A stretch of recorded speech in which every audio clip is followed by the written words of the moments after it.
Hey, hi, hello everyone. Today, I have the fun job of replacing my bottom bracket. Hold on. The catch here is that I'm too cheap to actually buy any of the right tools, so I'm just gonna be doing it with these random pieces of shit over here. The thing that goes right through here and it just, yeah, because it's been creaky all summer. Shut the hell up, you creaky bottom bracket. Dire need of a little TLC. Remove and clean and de-grime and de-grit and de-creak. Got some, yeah. What the hell is this called? Got some channel locks, an adjustable wrench, rubber mallet for just frickin' slamming, percussive persuasion, bike tool with all of the, you know, you got things on it. You got this thing, and you got some of this shit. You got this, you got these things. A little bit of anti-seize, isopropyl alcohol, some nasty dirty boxers, and yep. Oh, but the star of the show is this beautiful custom bottom bracket press that I meticulously manufactured out of scrap washers and nuts and a piece of threaded rod that I found. Because who the hell has... Oh, this isn't really in focus. You can't focus on a GoPro. It just has a set focal. One second. Plop you on. Let's try that. Much better. All right, so I just tack welded the washer to the nut. The hope there was that it would stay somewhat square when pressing the bracket in. And yeah, see if I can make it work with just this pile of shit. Slide this chain guide out of the way. Just do that. Sure. Get the chain off. Just like that. Dangler down over there. Yep. Oh boy. Oh. Okay. Oh yeah. Nice. Oh man. Yeah, look at all that grime around there. She definitely needs a little bit of cleaning. Both bearings still feel like they're operating very smoothly. Oh, so smooth. Which means it's probably just because they got a little bit tweaked in the bearing housing from all the freaking heavy cranking on the pedals. So that means so next step is just to pop them out, wipe all the grit off, and press them back in.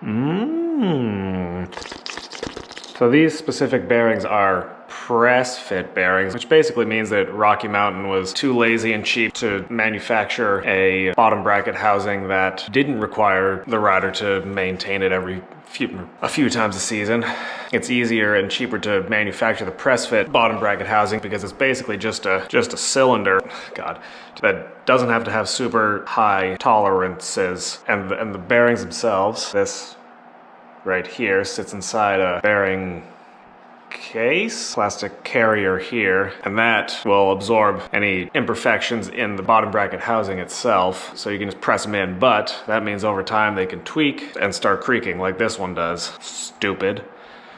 Whereas if you had a thread-in bottom bracket bearing, then the manufacturer would need to actually put threads on the inside of this bottom bracket cylinder housing thing here, which is more time consuming, more expensive, but it also means that you probably won't get nearly as much creaking as you would from a press fit bottom bracket. Yeah. So keeping with the theme of the day here, I definitely don't have the right tool to press these out, so I am just going to use this flathead screwdriver here and very gently tap with the Robert Mamalot around the outer race of the bearing. If you're doing this sketch method, then make sure you only tap around the outer race of the bearing. If you tap on the inner race, you could end up just popping, basically busting the bearing apart. So here goes nothing.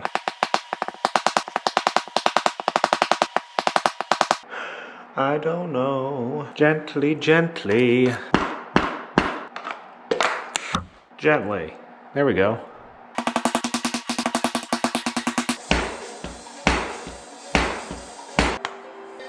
Sick. Take a paper towel and give it a 1-2 wiperoo. Clean off all the grime and dirt and shit.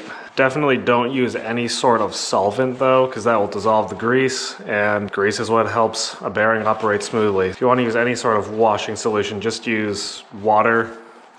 Just plain water. I just use a dry paper towel. That's better. Mucho mejor, senor. You know you're gonna procrastinate taking this thing apart again for as long as you can. If you got any grime stuck in there, that is a very probable source of creaking. I found that a little bit of isopropyl alcohol helps clean most of the grime off. Yeah, there's a little bit of dirt in there. Nice and clean. Oh yeah, sick. This, clean it. Oh yeah. Basically just clean anything that you can get your hands on. Ugh, nasty. Now for the fun part. This is where we press in the bearings. Oh boy. So, yeah, here they are. These are the bearings. Oh yeah, feels good. I'm gonna put a bit of anti-seize on the outer race of the bearing and spread it around. Why am I doing that, you ask? It'll help the bearing to press in more evenly so it doesn't get stuck off kilter like this. Okay, fun. Now this is where things get interesting. Slide it through. First things first, I'm just gonna get this thing hand tight. Make sure that there's an even amount of the bearing race showing all the way around, just so you know it's going in straight. Then we have two best tools for this job, an adjustable wrench and some channel locks. Not even close to the right tools, but...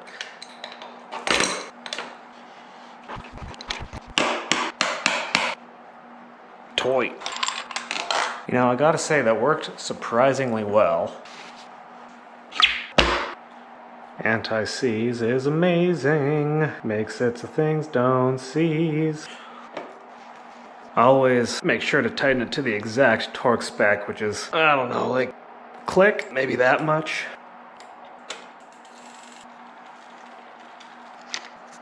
Boom, done. Just listen to how silent that is. Beautiful.